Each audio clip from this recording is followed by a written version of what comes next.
Good evening, today is the 1st of March. Welcome to Voice of British Orthodoxy. I'm, of course, Reader Lazar. Today we have a few saints, including Saint David of Wales, also known as Dewisant, and he is from the 7th century. Our father among the saints, David of Wales, known in Welsh as Dewisant, is the patron saint of Wales and considered by many to be one of the most illustrious of the ancient British bishops. He is also known as Dewi, and then there's a double D-Y-F-R-W-R, bracket David the water drinker, due to his habit of drinking only water, and the creation of many holy wells associated with his life. Though there is no reliable life extant, legend has it that St. David was born to noble parents in South Wales, and educated by St. Paulinus, bracket 23rd of November, the disciple of St. Germanus of Auxerre, who we commemorate on the 31st of July. He was a staunch opponent of the Pelagian heresy, and the founder of the See of St. David's, or Menevia, to which, when appointed to succeed Dubricius, 14th of November, he transferred the primary Welsh bishopric from Caerleon. The foundation of a dozen monasteries and many miracles are attributed to St. David, and he is said to have been zealous in encouraging discipline among both clergy and laity, and to have presided over the Synod of Brefi, circa AD 560. The date of his repose is listed as anywhere from the mid-6th century AD to circa AD 601. His relics survive and are enshrined in St. David's Cathedral, St. David's in Pembrokeshire. Right, that was the book entry, yes. This is an icon I found of him through Google. It was like the best quality one, without taking one of those, potentially monastic icons one. But anyway, right, St. David, and this is the, I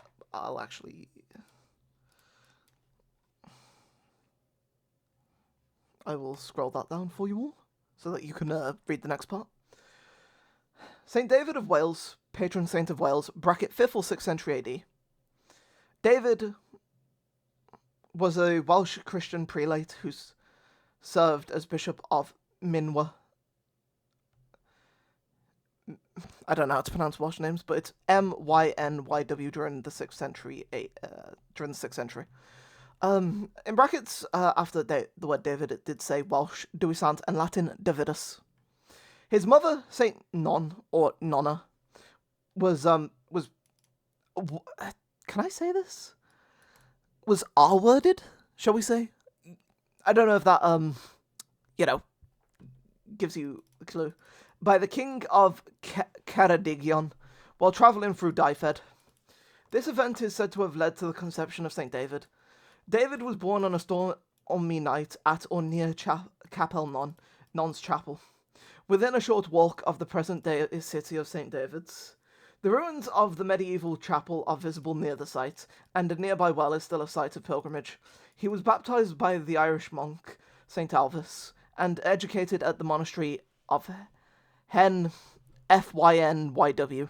After ordination, David was taught by the elderly monk Paulinus, whose blindness the young David healed by making the sign of the cross over the monk's eyelids. It was said that St. David already worked miracles in his mother's womb. Once pregnant, St. Nonna entered the church to listen to a sermon, but the priest then lost his speech for a while. This was understood as a sign from the Lord that the infant in Nonna's womb was to surpass all teachers of faith in Wales. Once born, he was baptized by St. Alvis, the Irish monk. I'm going to quickly scroll down before we do continue.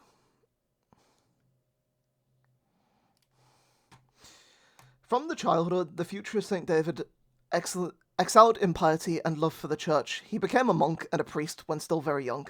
He was trained in the monastic life in various monasteries of Wales.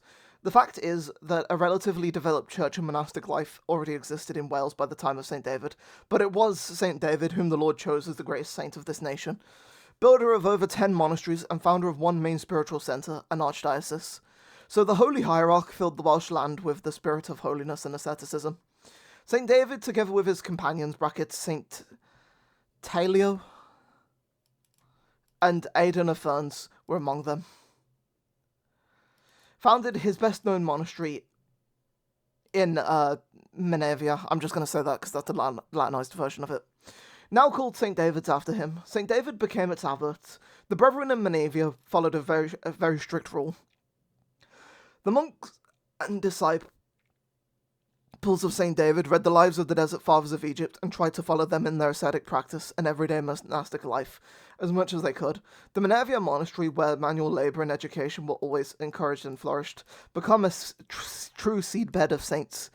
The only food that the brethren were allowed was very simple and consisted of bread, herbs, and water. Alcohol was absolutely excluded, and fish was given only in extreme cases and special occasions. They had to grow all their own food, and give any they did not eat to the poor, widows, and the disabled in alms. The brethren attended very long church service every day. St. David himself, like many other Celtic saints, used to retreat to the river to read the whole Psalter, standing in ice cold waters, even in the winter. Any conversations, except for the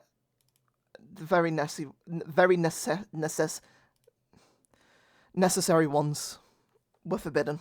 Ascetic preparation of the mind and the heart in inner prayer was common among Celtic foundations of Wales of that period. St. David participated in the important church council of Brefi in Wales, which was held in either 545 or 560. The council was called to determine the heresy of Pelagianism and to discuss issues of church discipline. According to tradition, St. David spoke so eloquently and was so inspired from above at the council that a hill miraculously rose up under him, and a white dove descended onto his shoulder. At this meeting, St. David was unanimously elected Archbishop of Menavia and the whole Welsh Church. St. David also stood for purity of the church from heresies, so he became known as the enemy of Monophilites. St. David also restored Glastonbury Abbey and founded monasteries in Cornwall. He has a Troparion in here in tone 1 and a Troparion and a Kontakion in tone 6. Having worked miracles in thy youth, founded monasteries and converted the pagans who had sought to destroy thee, O Father David. Christ our God bless thee to receive the episcopate at the place of his resurrection. Intercede for us that our lives may be blessed and our souls may be saved.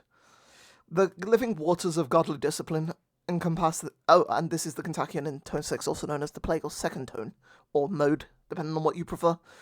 The living waters of godly discipline encompass thee, and the saving waters of faith flowed through thy teaching, O Hierarch and Waterman David. Symbolising the baptism of Wales in thy life, thou art worthy of all praise. Wherefore we keep festival in thy honour, glorifying thine eternal memory. Oh wait, okay, we've actually got some,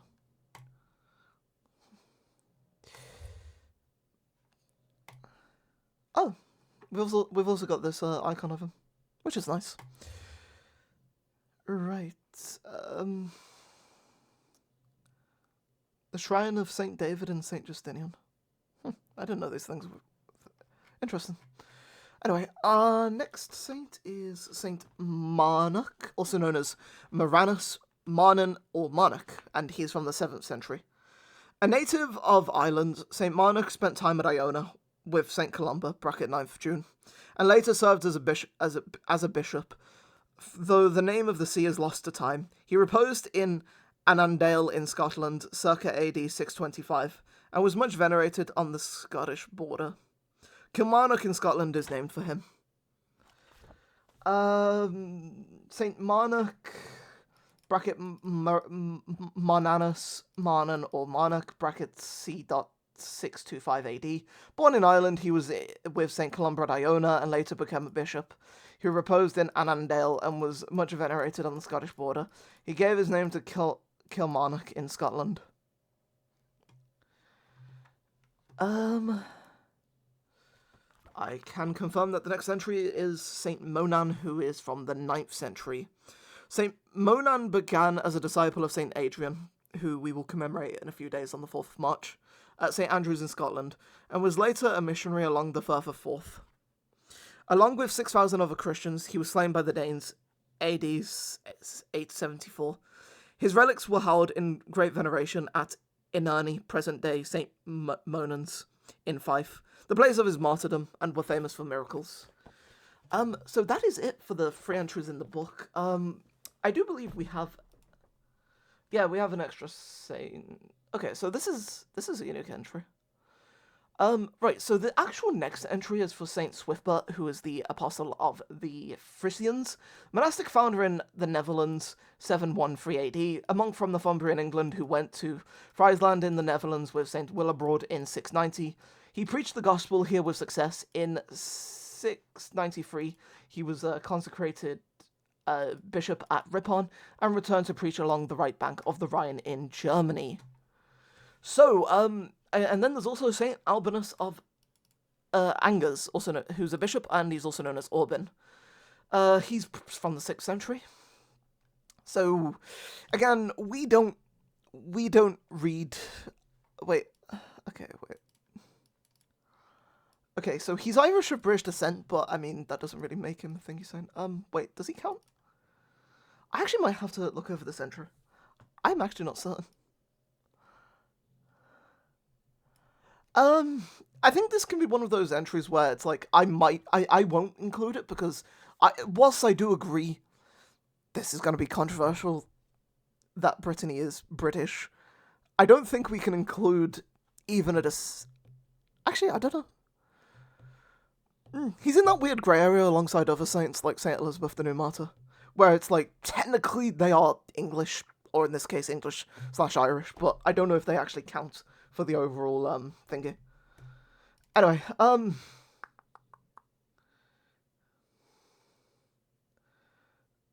it seems he remained in France. Again, I'll make a note of it, but I'll also emphasize that I'm not too certain whether it does count or not, so I will leave the Kontakion and the Troparion in the description for you all. I'm not going to end it just yet, because I've just realized I completely forgot about, the substack, to check the substack for today's entries. Well, for any bonus stuff, I guess we could say. Right, so 2nd of March, we've got, oh wait, her thing was a bit delayed. Which means that it's only, Thingy who has an entry. Do forgive me for this, I am normally better at this, but anyway, yeah, okay. She actually left the Troparion, the Kontakion tone 4 instead of the normal tone 3. Interesting. Anyway, there's a 2nd Troparion for Saint David. In truth, you were revealed to your flock as a rule of faith, an image of humility and a teacher of abstinence. Your humility exalted you, your poverty enriched you. Holy Hierarch Father David, entreat Christ our God that our souls may be saved. Oh yeah. Saint David's a bishop, so he is, I guess you could say, entitled to the, Bishop Troparia. I actually completely forgot about that. Shout out to the saintsoftheisles substack for this, info. Credit where it's due. Anyway, Kontakion, turn 4. Having forsaken worldly glory, thou didst dwell at Menevia in great austerity, and by apostolic labours thou didst build up the church in Wales. Wherefore, as primate and shepherd, thou didst guide thy people to Christ. O holy Hierarch David, pray for us, that our souls may be saved. Right.